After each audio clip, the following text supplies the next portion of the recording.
2 তারিখে আমার অফিস চলাকালীন সময় আমি অফিস শেষ করে বাসায় ফেরার পথে সাবেক শিবির বহিষ্কৃত নেতা ও বর্তমান বৈষম্য বিরোধী ছাত্র আন্দোলনের সাবেক সমন্বয়ক মুনতাসির মেহেদী হাসান ও তাজ নামে ছেলে আমার রিক্সা থামিয়ে পথরোধ করে।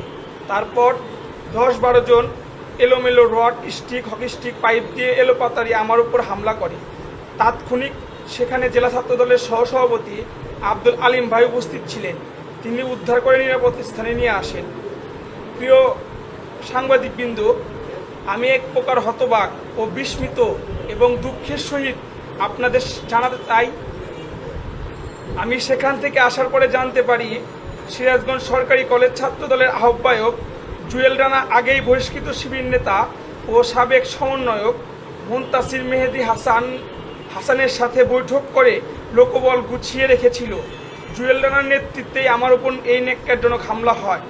আমি আপনাদের মাধ্যমে সিরাজগঞ্জ জেলা বিএনপির সভাপতি হুমানা মাহমুদ ও সংগ্রামী সাধারণ সম্পাদক, কেন্দ্রীয় ছাত্রদল সভাপতি রাকিবুল ইসলাম রাকিব ভাই, সাধারণ সম্পাদক নাসিরউদ্দিন নাসির ভাই এবং সিরাজগঞ্জ জেলা ছাত্রদলের সংগ্রামী সভাপতি জুনায়েদ হোসেন সবুজ ভাই ও সাধারণ সম্পাদক সেরাজুল ইসলাম সেরাজ ভাই সহ আমাদের উত্তরবঙ্গের কৃতি সন্তান মাননীয় মন্ত্রী সাহেব, আমাদের অভিভাবক জননেতা ইকবাল হাসান মাহমুদ টুকুর সাহেবের কাছে